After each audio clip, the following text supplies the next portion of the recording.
Olá, muito boa noite. Começa agora o Jornal da RDC e você confere as principais notícias desta quinta-feira. 7 entre 10 famílias gaúchas estão endividadas ou inadimplentes. Proposta de acabar com plebiscito para a venda de estatais passa em 2 comissões e está pronta para ser votada em plenário da Assembleia. Filho do presidente Bolsonaro recebe medalha do Mérito Farroupilha. O governo avalia se repactua ou rescinde contrato com o consórcio do Cais Mauá. E mais a previsão do tempo. Fique conosco, o Rio Grande se conecta aqui.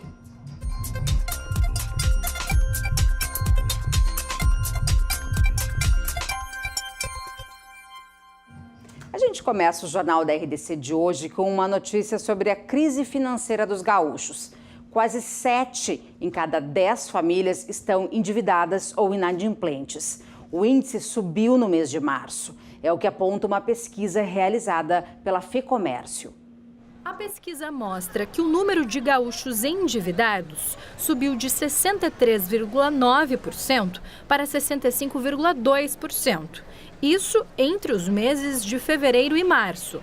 Nas ruas da capital, encontramos a dona Vera, que estava a caminho da lotérica para o pagamento das contas. Ela, por exemplo, está apertada por causa da fatura do cartão. Cartão de crédito. A gente sempre fica apertada com cartão de crédito. Hoje em dia, o Iglá está com as contas desafogadas, mas também já passou por alguns sufocos com as contas atrasadas. Passei no passado, hoje não. Ainda os dados da pesquisa FEComércio RS apontam que o percentual de famílias com dívida em atraso chegou a 16,5%. Mas agora fica a pergunta: o que fazer para reverter esse caixa negativo da renda familiar? Tem que fazer um diagnóstico da sua situação atual. Como é que se faz isso? Fazendo receitas e despesas detalhadas. Depois tem que fazer o quê? Mudar de hábitos. Eleger as prioridades em termos de gasto que ficam e tirar algumas coisas da nossa vida, nem que temporariamente, para depois voltar. É importante que o cidadão fique atento às diferenças entre estar endividado e inadimplente. Então, as pessoas são endividadas quando elas têm algum tipo de compromisso ligado ao consumo realizado no passado que elas têm que pagar no futuro. Isto é, uma parcela da renda está comprometida com o consumo que já foi realizado lá no passado. Já ser inadimplente é uma situação diferente. É você não ter condições de honrar as dívidas que você assumiu. O cartão de crédito assume o posto do primeiro lugar como causa do endividamento, com 83,9%. Em seguida, os carnês, 19,6%. Crédito pessoal, 10,1%. E financiamento de carro, 9,7%. A gente observou no ano de 2018 uma melhora do mercado de trabalho, a renda crescendo na margem, uma inflação mais estável e também uma taxa de juros mais baixa. Tudo isso contribui para que aumente o acesso ao crédito. O primeiro passo é conhecer quanto ganha e conhecer quanto gasta. Fazendo um diagnóstico certinho das receitas e das despesas, a gente consegue identificar direitinho onde estão indo ali, quais são os ralos do nosso dinheiro. No início da noite de hoje, o deputado federal Eduardo Bolsonaro, do PSL, filho do meio do presidente Jair Bolsonaro, recebeu uma homenagem na Assembleia Legislativa do Estado. Eduardo Bolsonaro, eleito em seu segundo mandato com mais de 1.800.000 votos, recebeu a medalha de Mérito Farroupilha do secretário de Desenvolvimento Econômico e Turismo, o deputado estadual licenciado Rui Irigaray, também do PSL. E também saber que ele era um grande representante das riquezas naturais do nosso estado. O Eduardo, ele está constantemente no estado do Rio Grande do Sul, divulga isso a nível nacional, sempre seus vídeos. Após a homenagem, o deputado federal falou sobre a crise financeira no estado e o parcelamento dos salários dos brigadianos. Mas é mais uma prova de como eu acredito no Rio Grande do Sul, eu acredito no potencial turístico e certamente vocês merecem muito mais do que a atual insegurança e parcelamento do salário dos brigadianos. Ainda comentou sobre a reforma da Previdência, tema que provoca discussão entre a base e a oposição no Congresso Nacional. Então a gente está preocupado em fazer o melhor para o povo. A gente quer copiar o exemplo chileno dos anos 80, que reduziu em mais de 50% a pobreza e colocou o Chile hoje num patamar único na América do Sul, que é a renda per capita acima de 25 mil dólares. A proposta de emenda à Constituição Estadual, que acaba com o plebiscito para a venda de estatais, está pronta para ser votada no plenário da Assembleia Legislativa. Hoje, o parecer favorável à retirada da consulta popular para a privatização foi aprovado em 2 comissões permanentes da Casa, a de Finanças e a de Segurança e Serviços Públicos. Com isso, está encerrada a tramitação da matéria nas comissões e a PEC pode ser apreciada já no plenário na próxima terça-feira, caso seja publicada na ordem do dia de amanhã. Se aprovada, a emenda abre caminho para que o governo do estado venda as empresas Sulgás, CRM e CE. Bom, eu recebo aqui no estúdio o comentarista de política Guilherme Macalossi. O que você acha? Você acha que o governo está atropelando aí, está conseguindo passar tudo o que precisa para poder vender as estatais? Boa noite. Boa noite, Carla. Prazer estar aqui de novo no Jornal da RDC TV. O fato é que o governador Eduardo Leite tem tentado... Tá olhando para a câmera errada. O governador Eduardo Leite está tentando fazer uma coisa que o governador Sartori não conseguiu, que é aprovar o plano de privatização dessas 3 empresas, que é fundamental para que o Rio Grande do Sul consiga entrar no pacto de renegociação da dívida com a União. Segundo alguns entendedores de finanças públicas, a adesão a esse pacto de refinanciamento da dívida é a única forma de o Rio Grande do Sul ter a possibilidade de um novo ciclo de desenvolvimento com o mínimo de estabilidade. Então, o objetivo, obviamente, é a adesão ao pacto, é por isso que o governador vai privatizar essas 3 empresas. Eu não considero que ele esteja atropelando, porque, afinal de contas, a população do Rio Grande do Sul votou no segundo turno e no primeiro turno em candidatos que tinham uma agenda parecida. Aliás, ontem no Cruzando as Conversas nós debatemos sobre isso. O governador Eduardo Leite tem uma proposta de governo parecida com a do Sartori. E os dois defendiam a venda das 3 estatais. Então, mas desculpa te interromper, mas você acha que vai se manter só nessas 3 estatais? Que eu acho que a grande preocupação das pessoas é em relação ao Banrisul, por exemplo. Eu acho que, sinceramente, é uma preocupação artificial, porque, bom, eu sou uma pessoa de posicionamentos mais liberais, eu entendo que o Estado deve ser diminuído, eu não sou a favor de um Estado, da não presença do Estado, eu sou a favor da diminuição do tamanho do Estado, só que são estruturas insustentáveis, o Banrisul ao menos dá lucro. Claro, ele tem o fator de pagar a folha de todos os funcionalismos que gera a receita para ele. Mas essas outras 3 empresas, elas simplesmente não têm razão de existir. Eu acredito que o governador não vá, porque até na campanha ele disse que não iria, vender o Banrisul. Não existem condições políticas para isso. Eu acredito que a Assembleia não aprovaria. Mas essas 3, eu tenho absoluta certeza de que o projeto passará, já devia ter passado no passado, o governador Eduardo Leite, aliás, trabalhou para que não fosse aprovado durante o governo do Sartori, então ele tem o dever, inclusive, de fazer a aprovação agora. Mas, voltando ao teu questionamento original, eu não acho que seja um atropelamento, porque os 2 principais candidatos foram muito bem votados, então a agenda deles foi muito aprovada e o parlamento tem uma composição que dá abertura para que haja essa modificação. Portanto, o entendimento que sai das urnas é o seguinte: nós queremos que essas empresas sejam vendidas e que caia este impeditivo.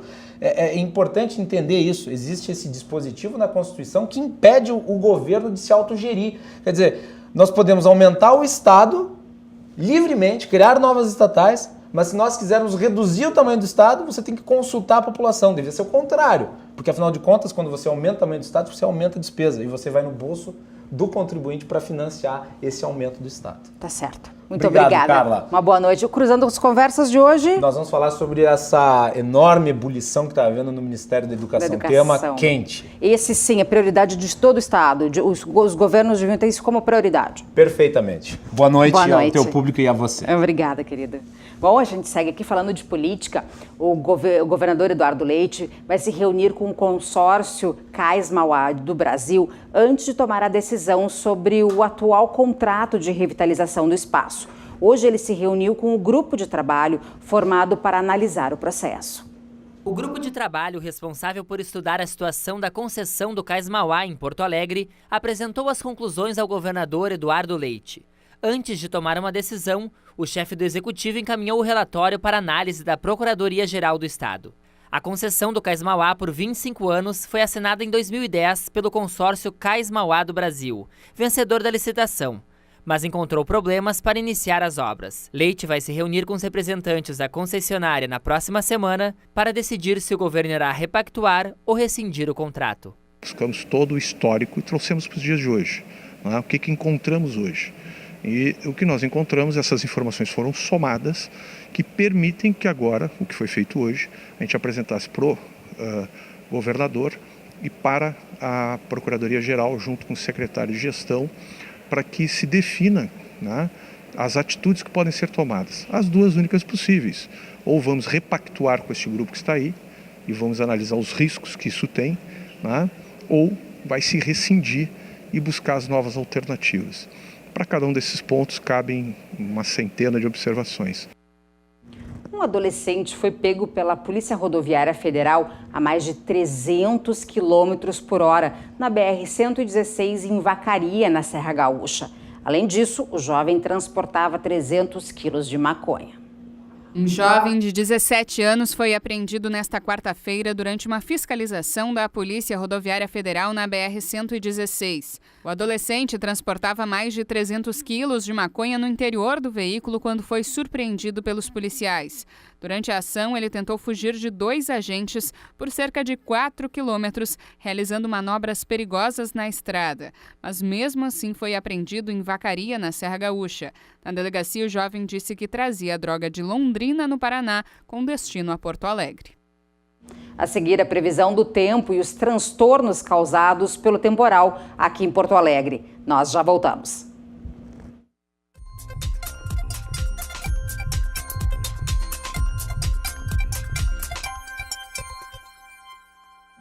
O Ministério Público vai avaliar a legalidade do projeto que concede parques de Porto Alegre à iniciativa privada. A Câmara de Vereadores aprovou nesta quarta-feira o projeto de lei do Executivo que autoriza a concessão de parques e praças da capital. Aqui em Porto Alegre, o Parque Germânia já segue este modelo.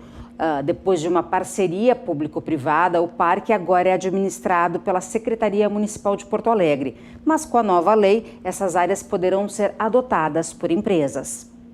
São mais de 15 hectares, 15 mil metros quadrados de área verde com 1.200 espécies nativas. Tem até um cachorródromo para brincar com o pet de forma bem tranquila. O lazer e o esporte não ficam de fora. Há quadras de tênis, vôlei, basquete e futebol de salão.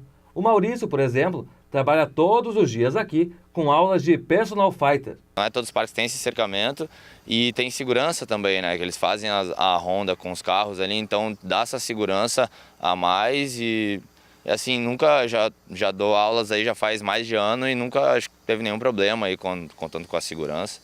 Então acho que o Germânia é bem seguro, na verdade. O Parque Germânia, localizado na zona norte de Porto Alegre, funciona das 6h30 da manhã até às 8 horas da noite. Durante todo esse tempo, funcionários cuidam da manutenção da área, que é totalmente cercada. Eu estive na Espanha e a Praça do Anjo Caído era toda gradeada, maravilhosa. Eu sou a favor. Evita predador, evita um monte de coisa. Teve quem se mudou para a região e notou diferença até na segurança. A gente morava lá no Menino Deus, a gente caminhava lá na orla. E agora a gente caminha aqui, e aqui é bem seguro, né? Bem tranquilo. Qual é a diferença que você vê da orla para cá?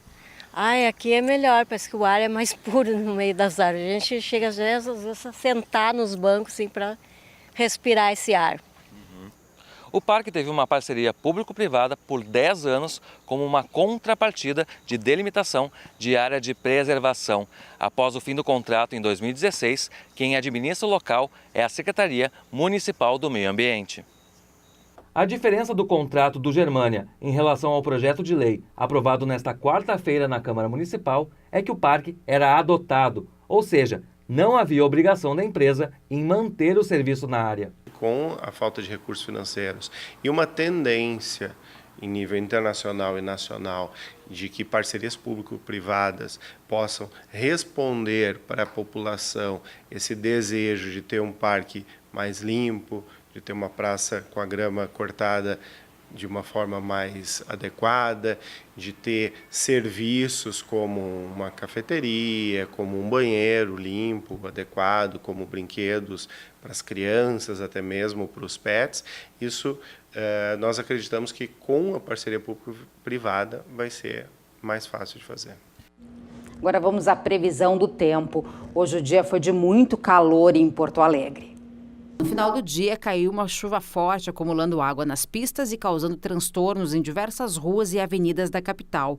Vamos ver como fica o tempo para esta sexta-feira. Em Alvorada, na região metropolitana de Porto Alegre, sol com muitas nuvens durante o dia, mas com chuva e períodos de nublado a qualquer hora. Mínima de 19 e máxima de 27 graus. Em Bagé, na fronteira oeste do estado, sol com algumas nuvens, mas sem chuva.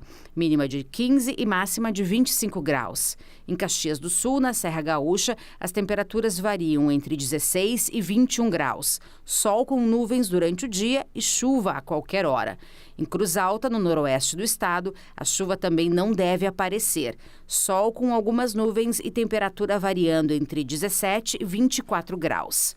Em Pelotas, no sul do estado, sol com nuvens durante o dia e chuva a qualquer hora. Mínima de 13 e máxima de 25 graus. Agora vamos ao futebol. Depois da vitória sobre o Rosário Central, o Grêmio reacende a chance de classificação para a próxima fase da Libertadores. O tricolor se prepara agora para o Grenal, que vale a taça do Gauchão. Aqui no Grêmio, um dia de tranquilidade. A vitória na noite de ontem pelo placar de 3-1 em cima do Rosário fez o time depender só de si para buscar a classificação na Libertadores da América. Na reapresentação hoje, os titulares ficaram fazendo um trabalho regenerativo, se preparando para o Grenal do próximo domingo, enquanto os alternativos um coletivo com os jovens da transição. Foi Diego Tardelli na coletiva desta tarde que disse sobre o tamanho da vitória na noite de ontem para a sequência da temporada. O clima estava tudo favorável para nós, Grêmio, e aí, graças a Deus, no final a gente conseguiu o resultado que a gente queria. Do outro lado também, o resultado veio para a gente. Então, acho que foi uma partida para mostrar o quanto a gente é forte, como a gente tem um grupo muito, muito bom, onde foi uma resposta muito boa para a gente, para todos saberem que a gente está muito vivo ainda na competição. O Inter, já classificado na Libertadores, também se prepara para o jogo de ida pela final do Campeonato Gaúcho. Mais informações com o repórter Pedro Oliveira. O Internacional treinou na manhã desta quinta-feira no CT Parque Gigante depois de vencer o Palestino pela Libertadores e consolidar a sua classificação antecipada para a próxima fase, as oitavas de final da Copa Libertadores. O Colorado teve um treino mais intenso hoje para os reservas. Os titulares fizeram apenas um trabalho regenerativo, os titulares que estiveram no jogo contra o Palestino. O Internacional se prepara para o jogo do próximo domingo contra o Grêmio, para o jogo de ida da final do Campeonato Gaúcho. O jogo de volta acontece na quarta-feira na Arena. Para estas duas partidas, o Colorado deve ter força máxima. Ganar título sempre é importante, mas uma final com o tradicional rival, é um clássico, vai ser um grande jogo, dois jogos muito lindos de jogar e a gente vai treinar para conquistar esse título. Agora vamos ao comentário de Ribeiro Neto. Chegou a hora, meus amigos, chegou a hora de mais um Grenal decisivo de Campeonato Gaúcho. Há quanto tempo não tínhamos um Grenal decidindo a competição, né?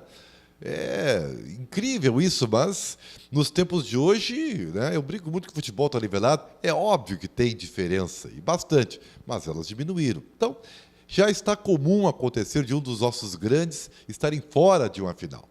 Mas nesse caso, em 2019, teremos Grenal decisivo pelo Campeonato Gaúcho. Isso particularmente me motiva, me deixa ansioso e eu acredito que você, torcedor, também. O fato mais importante é que ambos vão com o que tem de melhor. Claro que ressaltando aí quem tiver algum problema de lesão ou mesmo alguma opção tática que um dos treinadores possa surpreender o adversário.